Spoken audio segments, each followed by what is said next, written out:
Going on, everyone?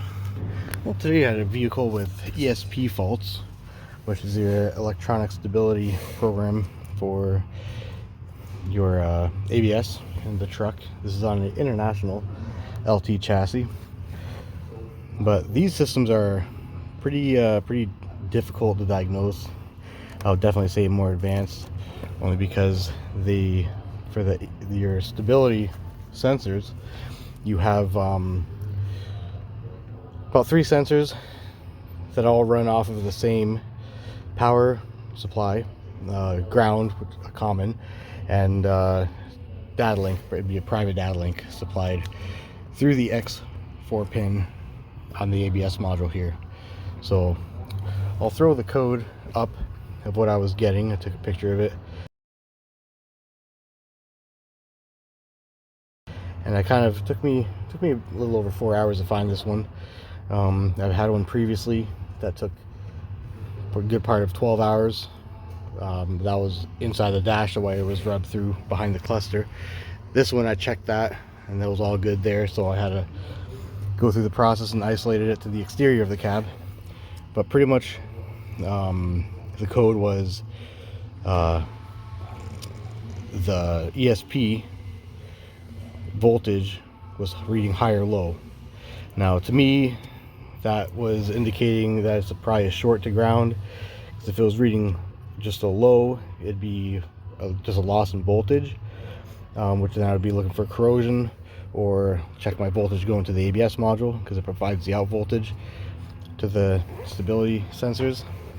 But since it was a high and low, well, that would indicate high current and low current, so you probably have a rub through wire or a short to ground.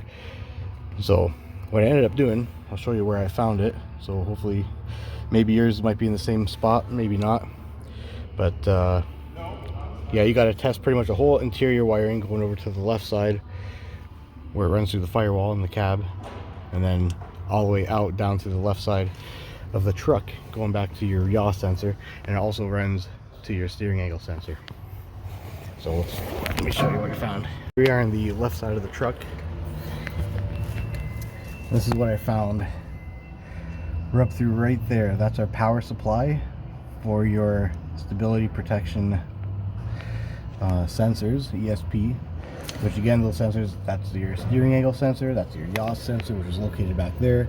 Steering angle sensors obviously in the cab, a little bit steering column, or tied into the steering column.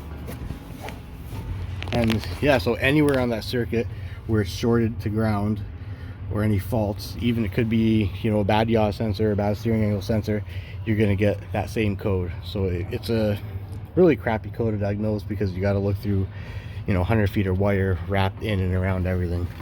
So of course, checking here, checking to make sure, you know, our telescopic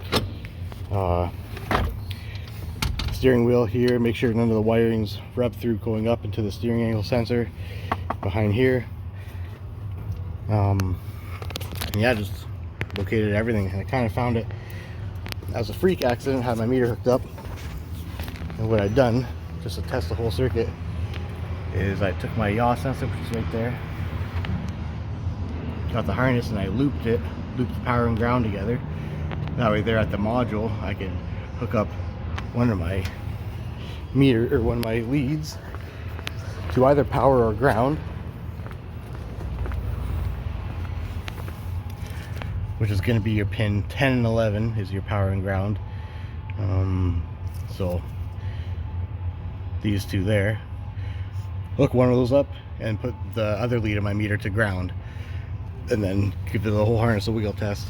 And what I ended up doing was stepping at the perfect angle, or at the perfect time, onto the battery cover, which doubles up as a step. And it was a very intermittent issue due to it rubbing. And yeah, you can see right there, I verified it by hooking up ground to these batteries and touching this wire here, the exposed wire, and of course my meter then dropped directly to ground, showing that this was 100% the fault. So this is for an ESP fault. If you got one on your truck, your unit, it doesn't matter what make, brand, model, as long as it's using the Bendix ESP system, it's a bear to find. It sucks to find. I would say the biggest help would be a visual, like pull as much panels and stuff apart as you can to try to inspect all the wiring, and then you know, test your all circuits to ground, to see if you got a short to ground. But it could be a failing sensor or something like that too. So they also use that sensor up here for the brake. I forget what this one's called, but that's another sensor they use that ties into there. So yeah, that's what I found, and hopefully it helps someone else locate this issue. Well, it's been rubbing on this for a while.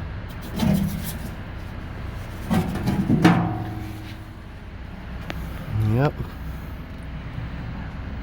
that is satisfying.